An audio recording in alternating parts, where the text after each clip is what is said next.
have with us Rona Stratman and her staff, Michelle Salazar and Ashley Harris. They are with Every Child Texas. It's something that was new for us in a case that we just finished working with that organization, finding a permanent placement for a child and a partnership between a father and a support family. And it was a great, great experience. And we're hoping that this information will help us with some of the other children that we're working with. So, Ms. Rona, it's all you. Great, thank you. Good to see everyone, although I can just see some of you now, but I saw you all at the very beginning. I guess I'll take it off the screen at the end so I can see you when you're asking questions. So my name is Rona Statman. I'm with Every Child, Inc., and I have with me today Michelle and Ashley. I'm the program director at Every Child. I've been there almost 5 years. Michelle and Ashley are what we call family resource coordinators, which are the team of people that we work with to work with the team of people out in the world that are helping children. So, oh, what happened? Let me share my screen again. There we go. Okay. So, you know, we're going to explain to you what Every Child is and what we do, but we are definitely an organization, a nonprofit organization that works to make sure children with disabilities grow up in families and not in institutions. We work only with children from birth all the way up to 22, so through their 21st birthday. We work with, you know, everybody that's out there working for these kids. We work with CPS. We work with CASA, we work with attorneys. We also work with children who are not in the CPS system. So we work with children that are in nursing facilities. And we work with children that are living at home with their parents that CPS is not involved, but maybe at risk of either going into an institution or at risk of going into the CPS system. And so we work with those families as well to keep them from having to go into a more predictive setting or to go into the CPS system. So, you know, we really work with any child that has a disability that needs our support and assistance. So I'm going to just go through my slides, and Michelle and Ashley will pick up in a few minutes.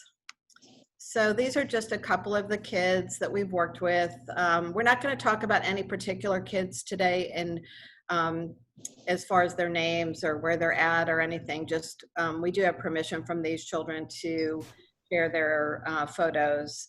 But we work with, you know, like I said, young children, older children, and these are just some happy pictures of some families that have, you know, bonded and become a family together with that child. So that's always the goal, is to have a child living with a family that loves them and cares for them. So some of the reasons why we do this in Texas, and that we're able to do this in Texas, and that Every Child is the one who's doing it in Texas, is because we have some great statutes and laws out there that basically allow us to make this a policy and a priority for the state of Texas to make sure children grow up in families. And so Every Child, along with a number of other disability and advocacy groups, worked really hard to get legislation in place that looks at what we call permanency planning for children with disabilities. And so any child that's in the CPS system, that's living in a facility of some kind, or children that are living in group homes or other state institutions, and children living in nursing facilities. So any child basically that's living in an institutional congregate care setting is required to have what's called a permanency plan. And the purpose of that plan is to make sure that that child has the opportunity and the and somebody working towards them having the opportunity to live in a family. And so, you know, we want to make sure that every child which is our name. Every child has the opportunity to be part of a successful permanent family, which is what the legislation says. So that's our goal, and I know that's the same goal as CASA and CPS. So we're all working towards the same thing. We were also very lucky and also worked with the legislature to make sure that we're tracking children in these facilities, because prior to this legislation, we didn't really know where kids were or what was going on with them. And so it was really hard to determine what the need was and how we were, going to work with these children if we didn't know where they were and what was going on with them. And then in addition to that, the legislature created a family-based alternatives organization that our goal is to develop a system of family-based alternatives. And so that's what we've been working on for these since 2002. So that's how Every Child came to be, is through this legislation. And so we have a contract with the State Department of Health and Human Services to do this work. So since we've been doing this work, this is just kind of a slide that shows you where we were when we first started tracking children back in 2002, and the number of children that were living in large state facilities. So we have nursing facilities, and ICF is a intermediate care facility for children with intellectual and developmental disabilities. So we have small, medium, and large. SSLC is a state-supported living center, which is a large institutional setting. DFPS licensed institutions. So we work primarily with a facility called Mission Road in San Antonio, and another one called Hope House over here in Liberty Hill that houses most of the children in DFPS facilities. But there are children in the DFPS system that are not in either of these two facilities that also have intellectual disabilities that are living in other institutions like residential treatment centers. So we unfortunately don't get those children, but we do also look at all the children that are in group homes as well. HCS group home is kind of an anomaly here because, as you can see, that's the only one that has increased, where all of these other ones have decreased substantially. And so when we look at the total number, we've reduced the number by 30%, but if you take out the HCS group home, then it's negative 64%. And so the reason that we take that out is because most of the children living in those HCS group homes are over the age of 18. And have, moved into a group home setting primarily because that was, what the team decided was best for them at that moment in time. And there, weren't any other good options available for them. We occasionally do have younger children living in HCS group homes, and we actually work with CPS and their team to see if there are any other less restrictive options for those children that are actually living in group homes. So we'll talk more about that later. So Every Child, as I said, we're the family-based alternative organization in Texas, and we work with children, families, guardians to develop options for children. We work to develop these alternate families. So in the HCS world, there's something called host home, and we'll talk more about that in a few minutes, that allows children to live in their own home with supports. But if that's not possible, then to live in another home that's paid to care for that child and is specifically, experienced at working with children with intellectual and developmental disabilities. So we do work, as I said earlier, with the whole team of, whoever's involved with that child, CPS, DD specialists. We work very closely with all the DD specialists in the state.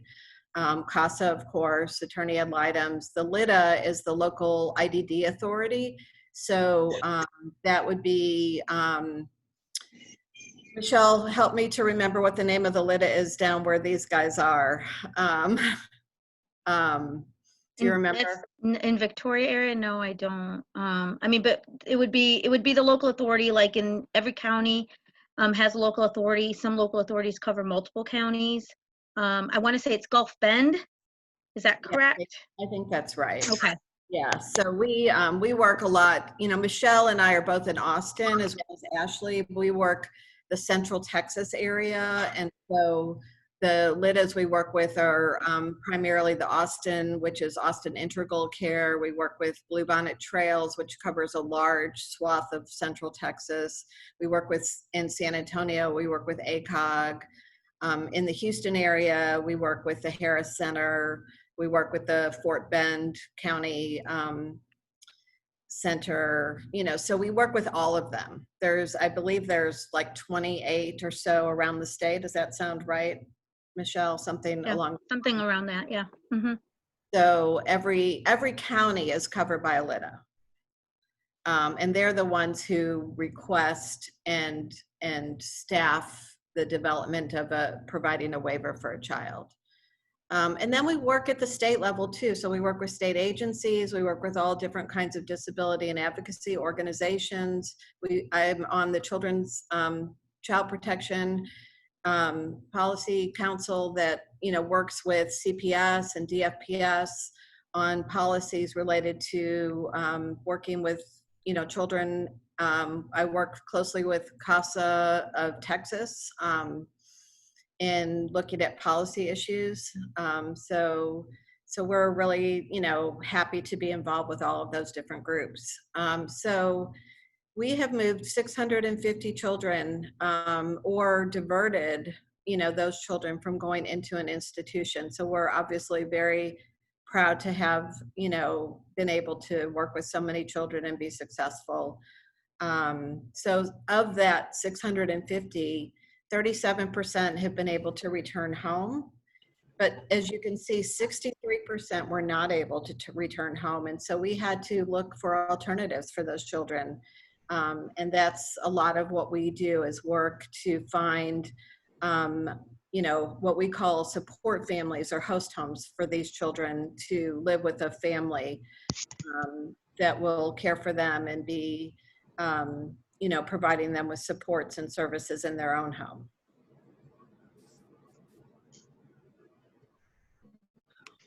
So as I mentioned, our goal is to make sure children live in families instead of facilities. And I basically just said this, you know, that we work first always to see if that child can be at home with their own family.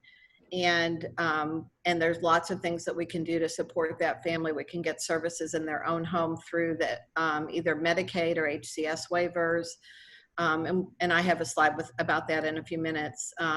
But there are some situations where the family is in a crisis. The caregiver is not available anymore for a number of reasons. You know, there's, you know, if CPS is involved, then the family isn't really even available necessarily to have that child come home. You know, so it's that those decisions are not always up to us, but sometimes, you know, that's the case. And so, but if the child is able to return home, and we're actually working right now with a child that's living at one of these facilities I mentioned, DFPS facilities, who there were 3 children, and one of them has moved home already, and we're working on the other 2 moving home in the next couple of months. So, you know, so we want children, if it's possible, to be with their family.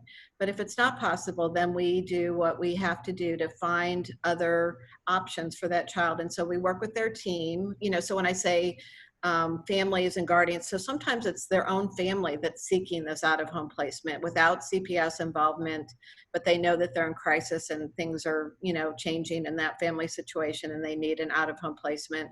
Or we're working with CPS or other, you know, guardians to find an opportunity for that child to live with another family. So we do that. And then a support family, you know, is a family that that we've recruited, that we meet, we get to know them, we have them fill out a support family profile. We don't do the typical CPS home study, but we, you know, go and meet that family. We find out who's living in their home. We get to know about their experience and their preferences and how their home, you know, looks and works and what would work best for them. So our goal is always to make a match, to find a good fit for a child. So we're not looking to place a child in an open bed. We don't do that. We look for a match between that family and that child, and what if the child's family or whoever their guardian is and what their preferences are and needs are. So where is the geographic area that we want that child to be, so that they can maintain a relationship with their own brothers and sisters potentially, or other family members if they're involved. So we're just, really working to make sure that wherever this child goes, that it's a good fit for that child, but also for the family that they're going to, and for that child's own family or caretakers or guardians. So let's see. So as I mentioned, support families provide a safe, secure, and stable family home. We are always, making sure that this family that this child is going to is wanting this to be a permanent situation. So we're looking for permanency for this child. Certainly there are circumstances where children don't always stay with that family, but that's always the goal. Sometimes they end up going home, which is always, a great thing if they can be supported. And sometimes the support family and the family work together really well. We have what we call a shared parenting agreement that we sometimes work on with families, if that's what they choose to do, to really come together as a support for that child and work together, so that even though the child's not living at home, that family doesn't have to be not involved in that child's life, that they can really work together and make decisions together, but that they know that their child is well cared for in a safe, secure, and stable family setting. So, and then, we work to make sure that it's cooperative and collaborative with whoever's involved in that child's life. So we're going to give you some stories specifically about some children in a few minutes, and we'll talk more about that. So just wanted to briefly kind of give you just this, one of the reasons why we do what we do, in addition to that state law, which this happened well before that, which was one of the reasons why we were able to get that state law passed, is because of the Supreme Court decision that happened in 1999 that basically says that an institution is not a place, for people to live if you can avoid it, and especially not for children, and that it deprives a child or any individual really of the normal rhythm of life, and it deprives them of the opportunities that most people have available to them to have family, social, work, economic independence, education, culture, just all of those things are not typically available in an institutional setting, and that the Supreme Court says that we should always try to avoid that if we can.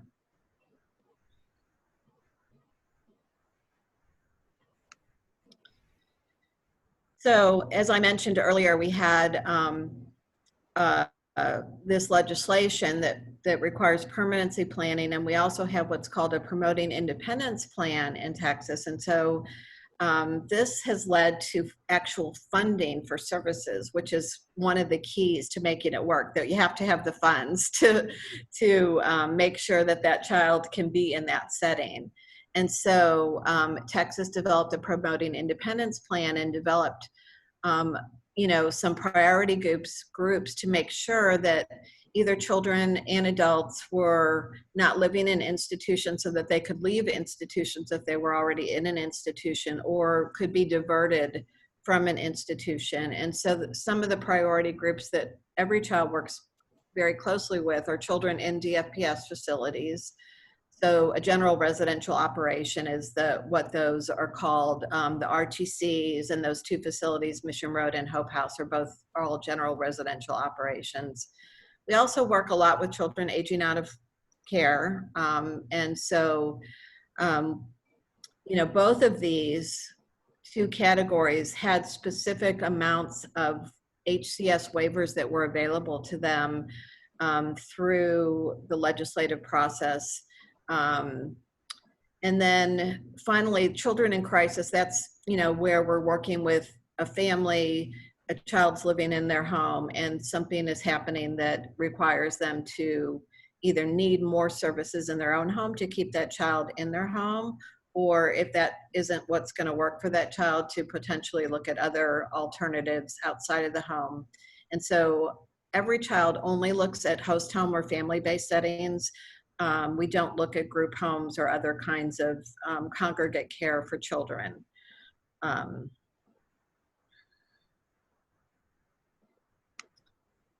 So the resources that I was talking about, the funding, is for what's called home and community-based, or HCS, waiver services. And so this provides long-term services in the child's own home.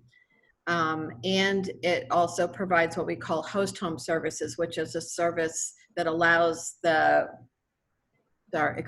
alternate family to be paid to provide care for that child. So there's different ways of doing both of these, but, you know, and we, like we've said before, you know, we always start with looking at what can we provide in the home. If that's not possible, then we look at host home services for that child. And then Medicaid state plan services. This is something new that came about in 2015, where if a child, actually I have a slide, so I'll just go to the slide. So this is more about home and community-based services. So it's an alternative to an institutional, to an ICF group home. And so what you have to show is that that child meets the eligibility for that going into a group home, but in order to keep them from going into a group home, we can consider the alternative options. So it doesn't consider parental income, so that's always really, really important and helpful to know that a child's parents' income doesn't count towards their eligibility. They have to have an IQ of either below 70 or below 75 with a related condition. So related condition could be like autism or cerebral palsy or spina bifida or you know, some other type of disability. And then there are children who meet eligibility based upon their medical needs. And so they have to meet the criteria for medical necessity to go into a nursing facility. So these children up here are meeting the criteria to go into a group home, where these children down here, it doesn't matter what their IQ is, as long as they meet the requirements to go into a nursing home. So those children, so we, you know, right now we actually have a baby who has some, you know, a significant medical, you know, need that, and the family actually wasn't sure if they were going to be able to keep that child in their home, and they decided that they wanted to look at a host home option. But the baby ended up coming home from the hospital, and now the family has decided that they do want to keep their child in their home and get services in their own home. So that's always exciting when that happens. But so these are the different major services that are available through HCS Host Home. And so the thing that's important about this is that it's a wraparound service. You know, it's making sure that that all of the things that are needed for that child are available. So host home is what we've talked about, where the child's living not in their own home, but in somebody else's home. Group home, again, we don't really look at group homes for children, but there are lots of group homes available. Most group homes don't accept children. There are a few agencies out there, or providers, I guess is a better word, that do have some group homes for children, but most of them, it's adults living in those homes. Supported home living is when the child lives at home. Home vehicle modifications. Respite care is something that's available through the waiver if their child's living in their own home, and provides 300 hours of respite care a year. Behavioral supports is really a key service. So many children that we work with have behavioral issues, and so we always want to find a provider agency that is working with a BCBA, a board certified behavior analyst, either on their own staff, or many of them contract with behavior support providers to provide that BCBA assessment. So they do the assessment, and then they develop a plan of services for that child and provide training for the caregivers. And so that to us is really a key for a lot of the children we work with, making sure that that's in place. Supported employment, employment assistance, and day habilitation. The supported employment and employment assistance is really for older kids over the age of 18, once they're transitioning out of school and into post-school activities. But day hab is available for anybody, children and adults. And I'm going to try to be, I guess, politically correct about this and say that the day habs are a lot of times just babysitting or daycare, and making sure that the person has a safe place to go during the day, but it's not always very stimulating or active in nature. Some are way better than others. And so you really have to go and visit and see what they're doing. Do they go out in the community? Do they have activities specifically for children? Do they have so for children, the day hab is really something that's needed during the summer months. And so we always like to put it on the plan for that child if they're going to be living either at home or in a host home, so that they have extra supports available during the summer that allows that child to do something that's meaningful. And so the day hab is going to change, and it is changing right now as we speak, but because of COVID, not really as much as we would like to right this very second, but was in the process of really looking at way more community-based activities through the day hab option. In fact, the federal government is basically telling them they have to right now.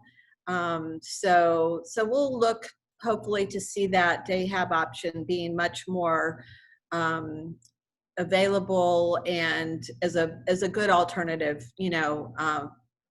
for kids. Adaptive aids really can be just things that child needs. It could be a shower chair, it could be a ramp. Well, not a ramp. A ramp is a home modification. But it can be, I don't know, Michelle, help me with adaptive aids. Yeah, it can be specialized shoes if they need specialized shoes. It can be specialized vitamins if they need vitamins. It can be like a Hoyer lift. It can be a variety of things. It's just to make sure that they have the needed supplies in the home to make sure that they can perform their normal activities during the day. And yes, so home modification would, like a ramp could be under home modification. They're allotted $7,500 through their lifetime to make any kind of modifications to a home. But like a small ramp, like let's say they needed just a little lift to get into the house, that could be under adaptive aid. So it covers a variety of things. Right. And it can be even like small manipulatives for a child with autism, potentially, if it's not covered by Medicaid. So Medicaid is in these last two, nursing and therapy, are really nursing through the waiver for children is really a monitoring function. It's not private duty nursing. If that child qualifies and needs private duty nursing, that would come through Medicaid. The same thing with therapy. If that child qualifies for therapies, then that's going to come through Medicaid and not the waiver. So speech, OT, PT, things like that will come through the waiver. But we do look at comprehensively as we're enrolling a child into the program to make sure that if they need those things, that somebody's monitoring and making sure that those things are provided. And I just wanted to add, so one of the great things is that their plan can change at any point in time. So there's a multitude of services, and it can be changed, adapted, revised. And so that's why it's really important that the families and the advocates are working together to see if there is a need for a different change in their plan, because at any point in time it can be revised. Right. So, for instance, one of the children that we worked with closely with CASA, and the CASA is still very involved in this child's life. We all just about a month ago, and he's been in services for about a year now, participated in his person-directed plan and the development of his new plan for the year. So even though he's been in services for a year now, we haven't gone away. We're still there, making sure that things are going well. So let's see. So Medicaid, I mentioned Medicaid. So Community First Choice also provides what's called personal assistance services and habilitation services. And that can be in that child's home. And they would do an assessment called a Community First Choice assessment to determine how many hours the child will qualify for. And so they really look at all of their needs, from bathing, dressing, grooming, feeding, community activities, just what does the provider, the family need in order to make sure that that child can stay living in that setting. And so for children in the CPS system, Star Health is their managed care organization, and that's where their Medicaid comes through Star Health.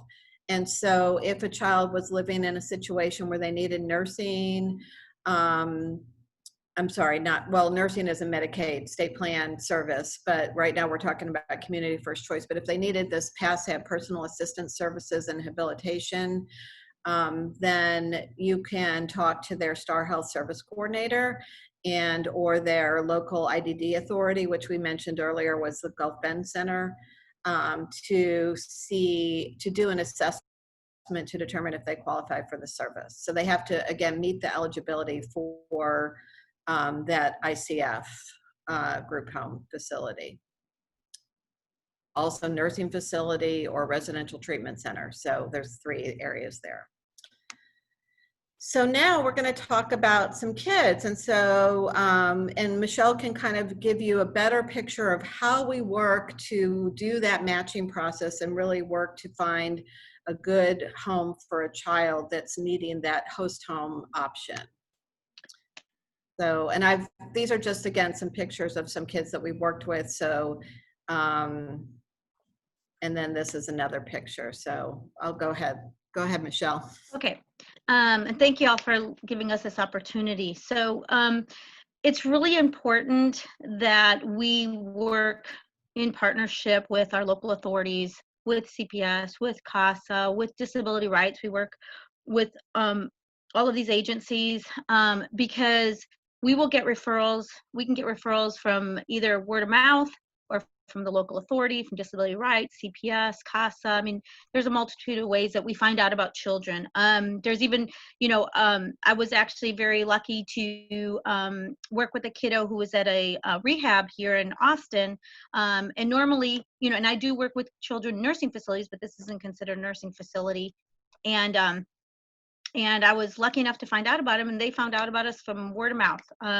Somebody told them to call every child. And so normally we don't work with children in a rehab center, but we found out about this young man, and we were able to get him home, get him work with the local authority, get him services. And then I found out about another kiddo because the social worker there said, hey, I remembered you all helped this kid, so can you help with this other one? So, I mean, it's just wonderful the way that we collaborate. I do want to tell you about one young man that at the time he was 11 years old. We found out about him from a referral from the local authority. He was living with his grandmother. He was placed with his grandmother because of circumstances that his parents were not able to care for him. And so he moved in with his grandparents. He lived with his grandparents for about a year. And during that time, grandma just really didn't have a lot of support and help and didn't really know how to get the support and services that she needed. She reached out to the local authority. This is the kid she's yes, there he is. And so she was referred to us. And so we found out about this young man, and at the time he was 11. So it took a while for us to collaborate with the local authority. They were giving her a lot of pushback. She was really going to them and saying that she was in crisis and she really needed help, that she really wanted him to stay, but if she didn't get services and help, then unfortunately she might have to make that decision to have either CPS involved and or institutionalize him. And so she was really at her wit's end, and she just really needed the help. It took a while for the local authority to work collaboratively with everybody involved to get him that crisis diversion waiver, which is when we talk about a kid in crisis, they do an assessment, they have an intake, and they talk about the crisis diversion waiver so that he can divert to that HCS waiver so he can get those services. And so it took about a year for all of that to come together, but it did come together. We were able to introduce grandma and to a potential host home. There was a few host home options, and that's one of the things when Rana was talking about making a match. You know, we want to look at multiple families if needed. You know, we don't, like Rana said, we don't look for an open bed. We really want to make it a match that's a good fit for everybody involved. And so the grandma and this family here worked very well together and still continue to work together very well. She picks him up and takes him on the weekends and takes him for visits, and they all work very well together. So it took a few months to get things in order and introductions, and then the next step was introduction to the grandparent or the guardian with the host home, so that they can ask the questions they need to ask and get to know each other. And then the next visit would be with the child. And so he was able to visit, and then he did multiple visits. So he did multiple visits, and then he did overnight, and then he did a long extended overnight. And then they were able to build this relationship. And so he was able to, he had his first visit. It was in the beginning of July of 2018. And he was able to move in at the end of August. And so I'm sorry, it was 2017. And so he's been there now for 3 years, and it's working out well. Grandma's very involved, the family's very involved, and so it's just a wonderful story. And look at him. I mean, he's adorable. So look at that. In this particular kid's case, there were a few bumps in the road. It wasn't that, you know, the transition is hard. Mm-hmm. You know, the family felt like he needed more behavior supports than he was getting. And so we came back in and had a meeting with everyone, including the provider agency and the LIDA and the family, and we're able to work through that. So, you know, so if we're working with a family and things are not going well, then we always want to, you know, try to help them get what they need so that child placement doesn't disrupt and doesn't, you know, cause that child to have to leave. So. That is correct. Yeah, and that's one of the things.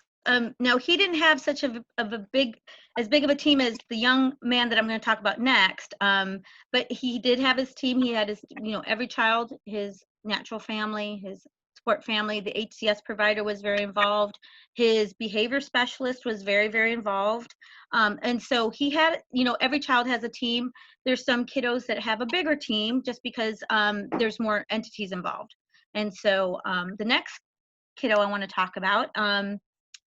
So this is not that kid, but yeah. it's a kid like him. He came, you know, from a facility. Yeah. Yes. And so the next kid I want to talk about, we found out about this young man at the time. He was 14 years old. We found out that he was in a residential treatment center, rural central Texas, outside of San Antonio. And he had been in care, CPS care, for about 3 years before. And so he had been moved from foster home. He had been in a couple different foster homes, a couple different residential treatment centers, and I think there was a hospitalization or two. And we found out about him through Disability Rights.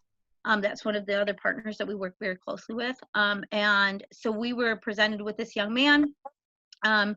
And CPS was also there at the very beginning. He had his conservatorship worker. So we met with that young man over there at the residential treatment center, you know, so we can get to know him, so we can find out what he likes. So, you know, basically, we found out a lot about, can you hear me okay? It's echoing, I'm sorry. So we found out a lot about this young man by that one visit. he did have siblings that were in the New Braunfels area. And so it was really important, CPS said it was really important that he stay with around that area, you know, San Antonio, New Braunfels area. And then we found out that he had a CASA worker that had been with him from the very, very beginning. And this CASA worker was just a wealth of knowledge about this young man and his life, and knew him very, very well, would maintained a very, very close relationship with him. And so that's where the team started. So it started with disability rights, and then CPS, and then CASA, and then of course the DD specialist, which is the CPS disability specialist, was on board. The attorney was on board. So he had quite a big team. And so when we started working with him, we actually vetted 2 different families for him, and we presented that to the team, because that's what we want to do. We want, you know, to present these families to everyone to make, you know, good decisions, discuss it. And so one of the families was deemed more appropriate than the other, based on the fact that, you know, there wasn't any other children in the home, and this young man would probably do very well in a family where there was no other children in the home. And so that's where the process started, of just getting together as a team, going over all of his records as far as his determination of intellectual disability, his assessments, his educational records. And so we worked very, very closely. We had multiple meetings with the whole team. And then we were able to meet the family. And this was really great, was we met the family. It was the CASA worker, his supervisor, the attorneys, every child, the disability specialist from CPS, and the CPS worker. And so that was really nice, because we were all able to meet this family together. And we actually met a couple times.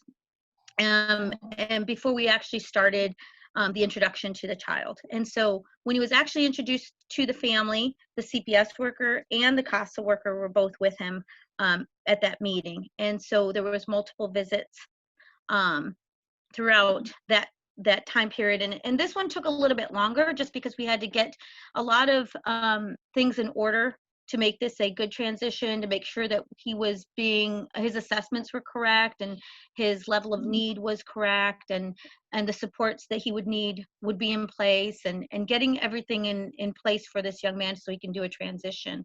And so this other kiddo that I'm speaking of, this was more of a bigger team effort. And you know, the CASA worker is still involved in his life. Rana still has maintained contact with his CASA Actually worker. got a report from him just yesterday. Yeah. And so he calls him regularly and sends out a report to his team about how he's doing. So Right. And so it was just a big collaborative effort. All of us, you know, we all have the same goal in mind. And of course, we want the transitions to go as smoothly as possible. Like Rana said, transitions aren't always easy. You know, there are bumps in the road, but that's why we can all get back together and we can discuss it and figure out what needs to change, what needs to be added, what needs to be adjusted. And so it's just been a wonderful experience. And I have multiple stories, and I won't take everybody's transitions and moves, and kiddos being able to stay at home, and kiddos being able to move from nursing facilities. But I just want to emphasize how important it is that, you know, that we all are in communication, and we're all reaching out to each other, even if it's just questions, even if it's just, hey, I don't know what to do in this situation. You know, I know Rana and Ashley and I are always open to answering any kinds of questions. And if we can help, you know, we'll definitely want to jump on board. And if we don't have the answer, we'll look for it. So I'm just appreciative that you guys gave us this opportunity. yeah, this is cool. I hope we can maybe do this for some other causes. We work with, as you guys know, CASA isn't involved in every kid's life. So we have kids that don't have a CASA. And when we do have a CASA, it's really usually very helpful. So, because they're an advocate for that child. And so that's always, the more advocates, the better. So Definitely. yeah. So I am going to just let Ashley, if she's on, just speak for a minute about what we're doing right now regarding COVID-19, and then take questions. I Hi, don't, everyone. Yes, and thank you again so much for your time. I do apologize. My name is Ashley. I was having some internet connection issues.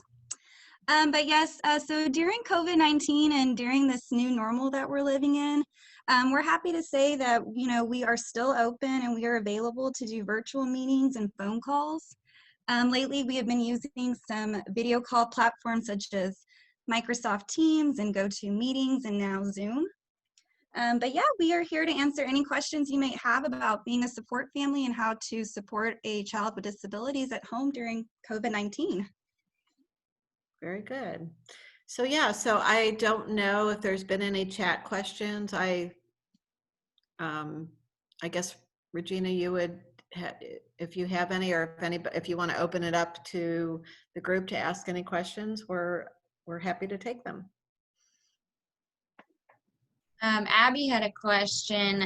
She said, are you connected with similar organizations in other states? Like if we have a kid move out of state? So we would certainly try to research, what might be available in another state. In the nursing facility area, we work closely with, there's a large nursing facility up in the Gladewater area. You may have heard of it. It's called Truman W. Smith. That most of the kids with disabilities in the state that are living in nursing facilities are in that facility, primarily because they're equipped to handle kids with more complex medical needs. And so Arkansas, Louisiana, Oklahoma are, I guess, three of the places where they tend to send kids to that facility. And so we have worked with all three of those places to send kids back home to those states.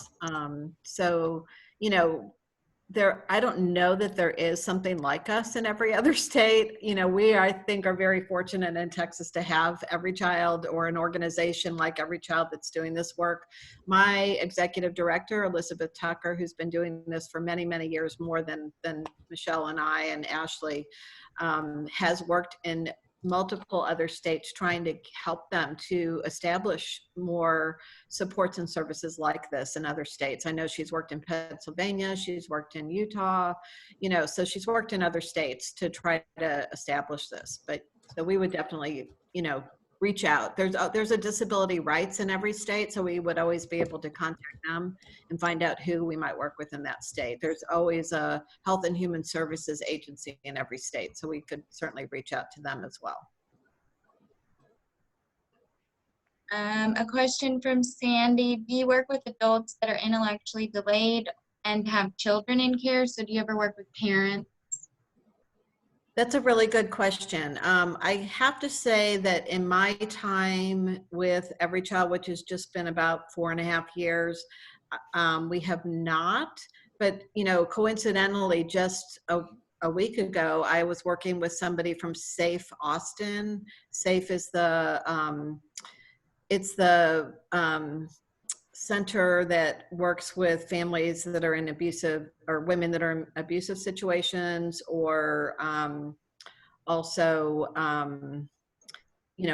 have been involved in some sort of sexual abuse or attacks. And so they actually have grants and have worked specifically with children and adults with disabilities who have been in those situations. And she was asking me about a parent who had a disability, who had a child, and what supports were available for that parent.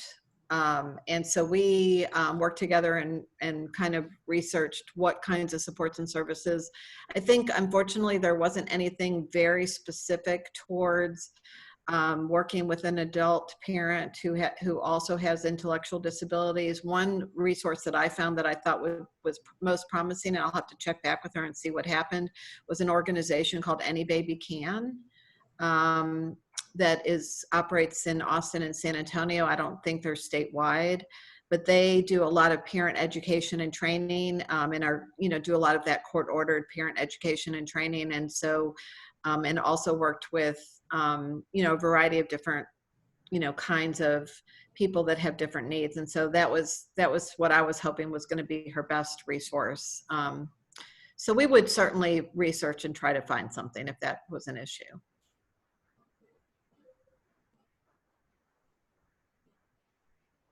I don't see any more questions. This is Joy. I have a question. Sure. Michelle may or may not remember me. I do remember you, Joy. Okay, here comes the devil's advocate in there. As you know, we ran into resistance from the developmental specialist placement team on My Sweet Girl. Yeah. And she ended up, right now, she's at the Wilson Family Center and doing very well in Houston at this point. But I still think we need to try to find her a family. And of course, the virus kicked in and we weren't able to go to court and fight like we wanted to. But, I don't mean to put y'all on the spot, but do you run into resistance very much from CPS on these? I gather that's a yes.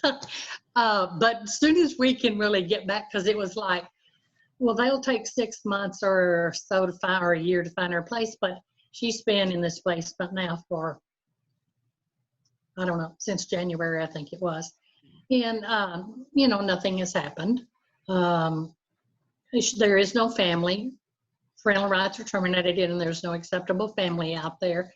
So we have to, we'll have to find her something totally unrelated to family. And I will start the battle up again. Yeah, we have staff in the Houston area who works doing the same thing that Michelle and Ashley are doing up here. And so, we also have staff up in Dallas and we have staff in the East Texas area. So we're working in Midland right now, even though we don't have staff over there. So, so we're always willing to try to advocate, with you guys, if we can. And we had a case right now of a child that's in a facility, and CPS was actually on board with her moving, but the attorney ad litem was not. And so and the CASA wants her to move. And we just found out this morning that everybody's on board with her moving. So we're so excited. So so we're definitely, willing to talk to you and see what we can work out, what we can do. Because the only problem we've run into is with the disability specialist. And I don't have a problem, not that I'm an attorney or anything, but I don't have a problem at all asking the judge to intervene again if need be. Yeah. I hate to cause a problem, and I didn't know I was, but. Yeah, sometimes it's just an education issue. Yeah. Not everybody understands what the difference is necessarily between a family setting in a real home with real parents that are going to be there every morning and every night, and when the child's sick, and pick them up from school and take them on activities, and as opposed to a group home, which is, even though it's in a home, it's still a shift staff. It's institutional in nature. It's not a family. It's not somebody that's always going to be there for that child and establish that ongoing permanent family relationship with that child. Yeah, and those staff come and go. I mean, but I'll be back with y'all as soon as we can to fight the battle. And I don't think you'll have a problem from the attorney or even the CPS present caseworker, or I know you won't with CASA. But we just need to find her the best place we can. Great. And I did just kind of want to, CPS, I do happen to have a really good relationship with the DD specialists that I work with. And they're, we've encountered situations where, like Ronna said, their view is that, they want to keep this child in an environment that they consider to be safe. And sometimes they don't see the big picture. And, it's one of those things that I know that they have the same interests that I do. And they, we all want the same thing as far as for a child to be safe and to be loved and nurtured and supported. And I think a lot of times, like Ronna said, the education part of it, group homes serve a purpose but not a very good purpose as far as I'm concerned, for a child.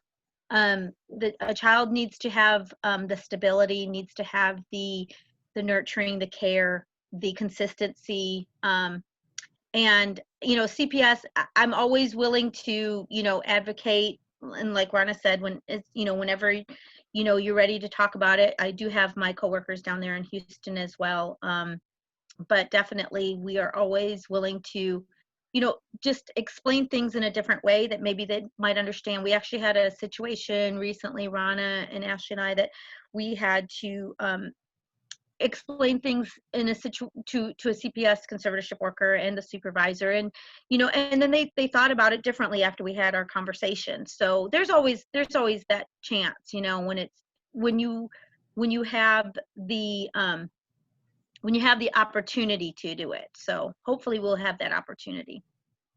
Well, when the state gets tired of paying the big bucks, which they are paying, Yeah, for this kind of setup, then maybe it'll kick in. But we're still out there and we'll fight the battle. Hopefully we'll be able to do it with y'all and find her a place. well, good. It was good talking to you, Joy. Yeah, you too. Thank y'all so much. If anybody has any more questions, go ahead or put it in the chat. But Yeah, if nobody has sure. any And questions. I was going to say, Diana, I can send you that PowerPoint if you'd like. And That would be wonderful, and we Okay. just share it. sure. Thank y'all so much. You're welcome. Thank you, guys. Everyone have a great end of your week. Thank you all. Take care. Thank you. All right, bye-bye.